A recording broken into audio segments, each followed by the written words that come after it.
Hello, dear student.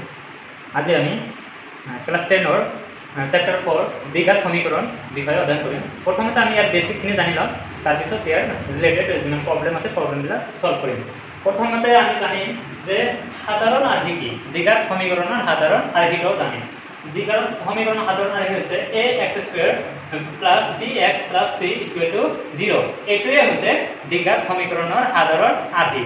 আসলতে দ্বিঘাত সমীকরণ কি, দ্বিঘাত, দ্বি মানে দুই আর ঘাত হয়েছে পাওয়ার 2, মানে চলক যেটো সমীকরণ চলক থাকে সেই চলকৰ পাওয়াৰ যদি 2 হয় তেনে হেতুকে দ্বিঘাত বুলি কয়। আৰ সমীকৰণ যেতিয়া দ্বিঘাত যেতিয়া শূন্যৰ সৈতে তুলনা কৰা থাকে সমীকৰণ বহুপদ এটা, তেতিয়া তাক কোৱা হয় দ্বিঘাত সমীকৰণ। ইয়াতে চাবা x ৰ পাওয়াৰ বা x ৰ ঘাত কি আছে 2 আছে, গতিকে এই সমীকৰণটো হ'ব দ্বিঘাত সমীকৰণ। আৰ তাৰ সাধাৰণ আৰ্হিটো লিখা হয় সাধাৰণতে এনেকৈ যে ax² plus bx plus c = 0। ইয়াত এটা চৰ্ত এটা আছে মনত ৰাখিব লাগিব যে ইয়াতে a কেতিয়াও শূন্য হ'ব নোৱাৰে, মানে a not equal to 0। বাকি b শূন্য হ'ব পাৰে, c শূন্য হ'ব পাৰে, তথাপি কিন্তু দ্বিঘাত সমীকৰণ হ'ব। কিন্তু যদি x² ৰ লগত a থাকে, যেটো x² হওক a, এই x² হওক শূন্য হয়, এই আৰ্হিটো তেতিয়া আৰু দ্বিঘাত সমীকৰণ আৰ্হি হয় নাথাকে। এতিয়া দ্বিঘাত সমীকরণ সমাধান করার বাবে দুটা তার বাবে ফর্মুলা এটা আছে যাক দ্বিঘাত সূত্র বলি জানা যায়। দ্বিঘাত সূত্রটো কি, যে x = -b plus minus √b² minus 4ac divided by 2a। এইটোৱে হৈছে দ্বিঘাত সমীকৰণৰ সমাধানৰ কৰাৰ এটা ফৰ্মুলা বা সূত্ৰ, যাক দ্বিঘাত সূত্ৰ নামেৰে জনা যায়। এই সূত্ৰৰ দ্বাৰা আমি x ৰ মান বাহিৰ কৰা হয়।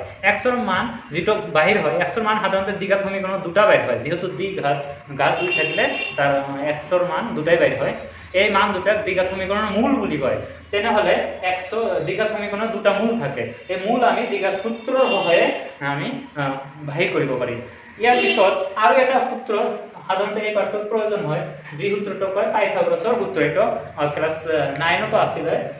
পাইথাগোৰাছৰ সূত্ৰ সাধাৰণতে ব্যৱহাৰ কৰা হয় সমকোণী ত্ৰিভুজত। সমকোণী ত্ৰিভুজ কি, যে যি ত্ৰিভুজত এটা কোণ 90 ডিগ্ৰী থাকে, এটা ত্ৰিভুজ, যি ত্ৰিভুজ এটা কোণ কি আছে 90 ডিগ্ৰী আছে, এই 90 ডিগ্ৰী কোণ থকা ত্ৰিভুজক কয় সমকোণী ত্ৰিভুজ। আমি জানো সমকোণী ত্ৰিভুজত কি থাকে, যে 90 ডিগ্ৰী অপোজিটত যিটো বাহু থাকে, সাইড থাকে, তাক অতিভুজ বুলি কয়। আটাইতকৈ ডাঙৰ বাহু হয় সমকোণী ত্ৰিভুজৰ।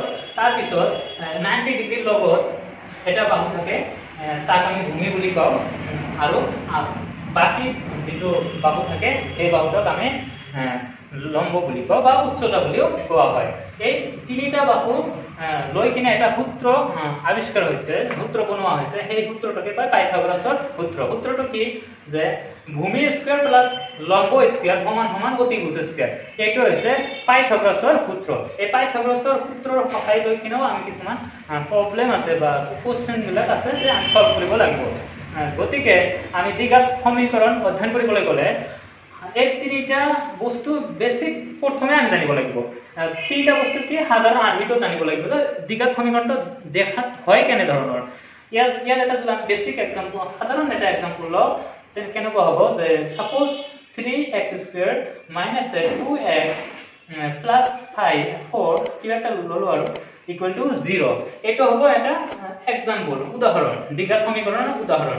এই উদাহৰণত কি আছে চাবা, x ৰ সহগ, x যেটো চলক আছে, x² যেটো আছে, এই x² ৰ সহগ আছে 3, আৰু x ৰ সহগ আছে -2, আৰু যেটো x নাথাকা এটো ধ্ৰুবক পদ পায় সাধাৰণতে, এই ধ্ৰুবক পদ আছে 4।